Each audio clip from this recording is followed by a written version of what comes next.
to the next episode of The Voices of Boost, the podcast series which focuses on trends and evolutions in the energy and utilities industry. Today I will be talking to Mar Jorba, product manager at Ferranti, about the vision and strategy of the company. So, hello Mar. Hi, welcome. Michelle. I've heard about Ferranti. Can you explain a bit about the role of a tech company like Ferranti in a tech-heavy industry like the energy and utilities market? Yeah, indeed. The utility industry at the end, on top of being tech-heavy, is also highly regulated. So some of the markets are not even liberalized, some others well, but still then they depend a lot on the public image and the governments. And there makes it that it's sometimes difficult. Ferranti is already there for many years, but if there's new tech entrants to really have a presence in local markets where they maybe don't have the knowledge of the regulations in place, that is something that indeed Ferranti has a bit of it's a bit ahead of the game, because we are already in some markets present for many years. We have the local expertise and we can develop really tailored solutions, but that puts us in some other new markets a bit more on the lower pace to say how can we deliver something that fits the local needs, the local language, but also that we keep in mind everything about compliance and regulations in that local area. So at the end, yes, we are present in several markets, like in Belgium, in the Netherlands, in the UK, where we have the local knowledge and we know quite well what are the regulations. And we build specific products who are actually on top of our Mycoms 365 platform, which we call country templates, that really allow us to really build everything that's specific for that market and be really compliance ready. And have it available for our customers. So on that end, in some areas that is an advantage, but in some other areas, this tech heavy and very regulated can play a bit against us. So as Ferranti, you focus on one product in particular, the Mycoms 365 platform, if I assume correctly. What is actually the long-term vision for that Mycoms 365 product, like over the 3 to 5 upcoming years? And in particularly, as utilities face decarbonization, challenges around sustainability, etc., where does your vision as product manager actually go to? Yeah, what we already saw it on the last years. If I first look a bit back, we started a bit first on on-premise solutions that was more focused on the billing and customer information systems. But we see that the market is evolving really fast, and we keep saying that every year. But now I feel also that it's evolving even faster than before. So customers are not looking only into tech providers like a Ferranti to say, I want to upgrade my billing system. They look much further than that, because there's a lot happening in these new services, sustainability needs, decentralization of the grids, etc. So we have to look much broader than that. And that's where we started to diversify our platform, not only on a billing engine, that's still the core of a lot of utility companies, the backbone, I would say, of their business, but all the other services around, like for instance, a customer service application, everything that has to be with the smart metering data that comes from smart meters. How do we treat that data to deliver value to our customers?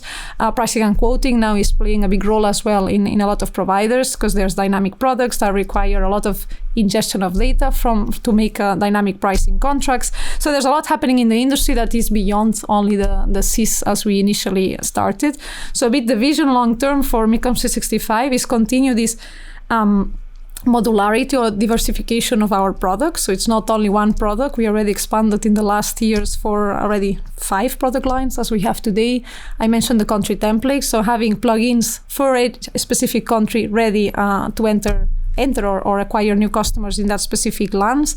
And at the end, start this diversification on maybe not new products, but how do we make sure, for instance, now our big focus for the coming years is more on the smart metering data.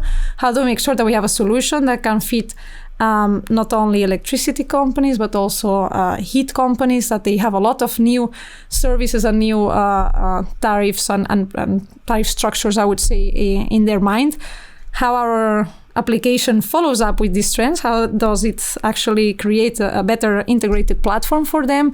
And indeed, not only from our point of view, because we do part of the services, but there's much more like forecasting, demand response programs, etc., that might not be part of our core business, but we need to easily integrate with niche partners who have that expertise.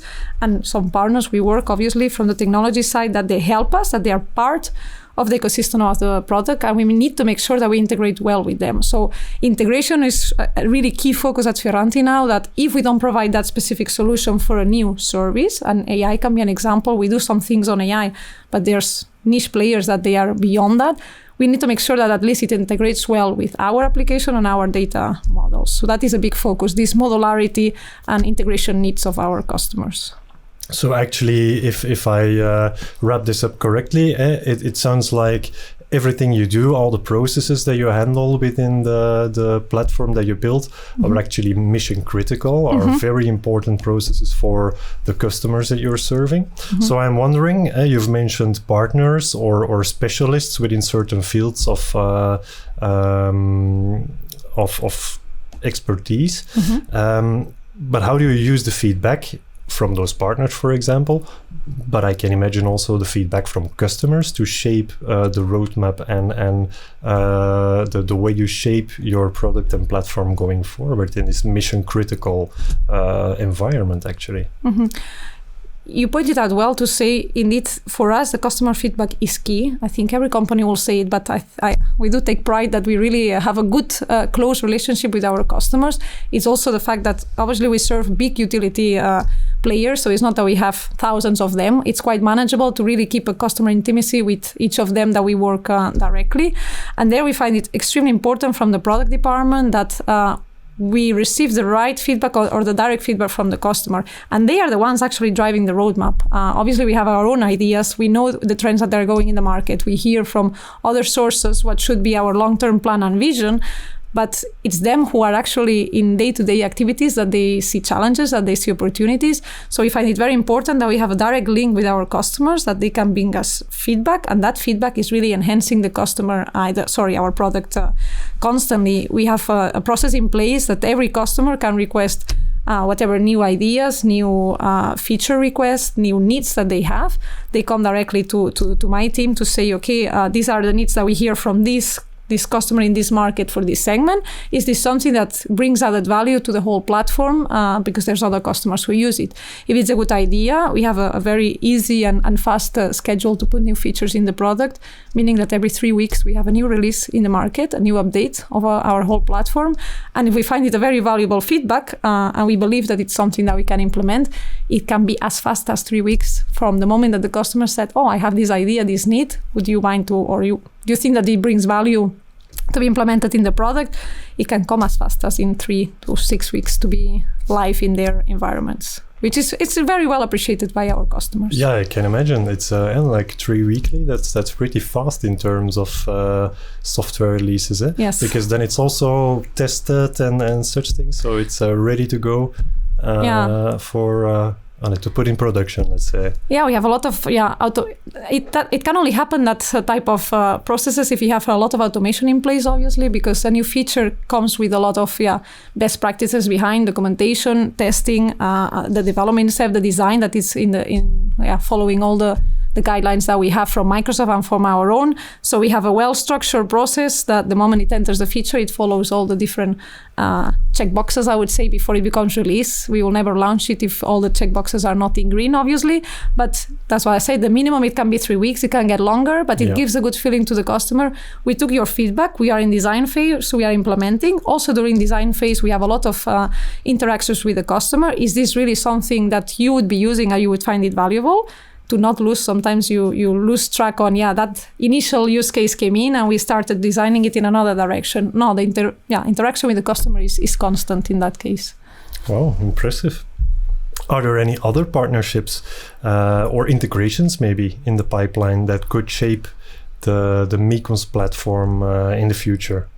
Yeah, we have several areas because at the end, look, Ferranti, and the team of product, for instance, we are now about 50 people at this moment. In Ferranti in total, we are a bit more than 300, growing fast, but still that's a limited amount of people. We are not a corporation like Microsoft that we can release any new application as we want in months. We have limited resources and we have to use them valuable in what we believe is the right focus to put for MiComs.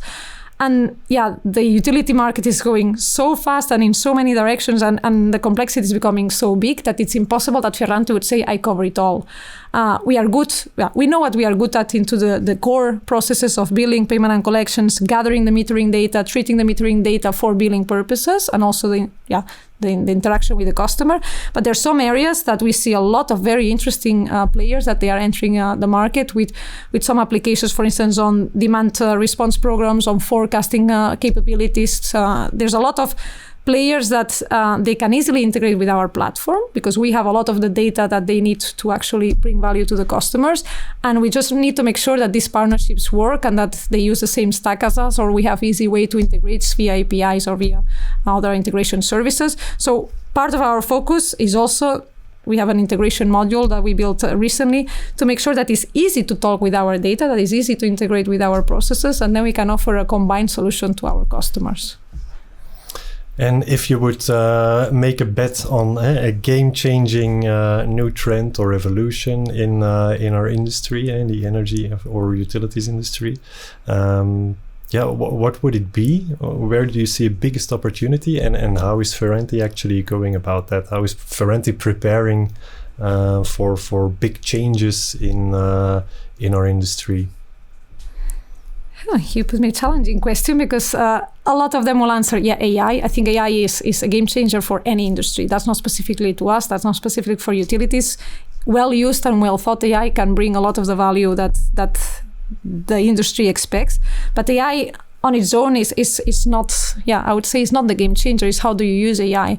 And there I think specifically for the utility industry, I don't have one specific thing that say, that is a game changer. I just see a lot happening into, there's so many new services that can be offered from the industry, from, the expansion of solar panels. Smart metering is already there. It's not a game changer. It was maybe a game changer in the past. It's already there in most of the countries. But if you combine all these elements, if you combine AI, the expansion of, the prosumer, so consumers are more, much more eager than even years ago to say, I have my own auto consumption at home via solar panel or windmill or any possibilities. I can storage because batteries are becoming more affordable for end users as well. So there's much more the combination of that there's a lot of extra services that is really reshaping how utilities have to offer services to their customers, but also how end customers are seeing themselves as, I don't look at my provider only as someone that I pay my bills and they give me energy. There's much more complex game to say, I also produce. I can sell it to my neighbor. I can sell it to the home and the seaside, for instance. There's so many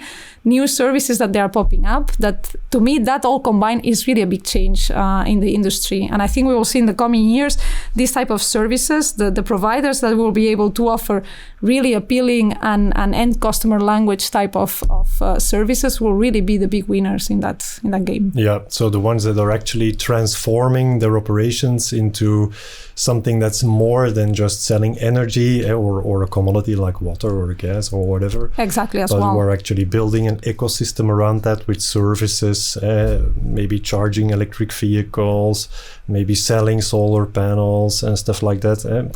Utility companies who will be doing more than offering the commodity will be the ones that will be surviving. Exactly. To be seen, as I said, not only that this industry will be a commodity business, I think the game changer is that they will be much more than a commodity. They offer services that they were not there in the past because indeed the possibilities and the innovations that we are seeing in the industry are exploding. So the combination of that will make a big game changer. And do you think that traditional energy companies like we know now will be transforming their business model towards something more like that? Or do you see other companies like tech companies emerging and starting to sell energy? So a bit the other way around, companies who are actually already doing good at selling services, and they might add commodities like energy or water to their portfolio then. Yeah, that is a good point, and we are already seeing it today. We see in several markets that your telecom provider is also selling you energy, and if you took a bundle, then they will offer a bigger discount. So they try to enter the market by an industry that they are good at. They are already, most of them, quite digitalized compared to some utility players. But if they understand this game changing of that it's not only about selling energy, because that on its own, yeah, there is some complexity because they need to buy and sell energy from the wholesale market, but there's much more. How do we offer, if you have an electric vehicle, how do we offer additional services to charge your car at home? There's a lot who offer already an application that you can follow live your consumption. That gives you patterns, it gives you recommendation. That's a type of services that a telecom industry or some other ones are so used to already offer it as part of their services, that if they enter the market already with the mindset of, because customers are looking much more than just buying energy, they can they will have an appealing offer to customers, and it can be a game changers in the market for sure. Will the traditional ones stay? I think all of them are being so pushed to indeed think about new business models. They will come down to, can they adapt fast enough? Can they understand this game changing scenario are in fast enough to enter the market? Because there's customers who might not yet be interested in these new scenarios. There's still a potential or a segment that needs the basic energy, I would say. But how long will that last? Are we talking about 5-10 years? After that, the new generations are taking over, and they will be looking much more into only the package with new services. Yeah, it's evolving pretty quickly. Yes. I see a lot of opportunities in the future for Ferranti actually on that. Indeed, front. very exciting times for the product as well. I can imagine. I would like to thank you, Mar, for your insights on this topic and explaining us a bit more about what Ferranti is doing and how you're planning to do it. So I would like to invite our audience or our viewers and listeners to tune into one of the next podcasts. We will be having a lot more partners around the table as well. You mentioned a lot of partnerships within Ferranti and the ecosystem. So we will be talking to those partners as well in one of the next podcasts in our series. So be sure to tune in on one of the next episodes. And thank you, Mar, for your talk today. Thanks, Michelle.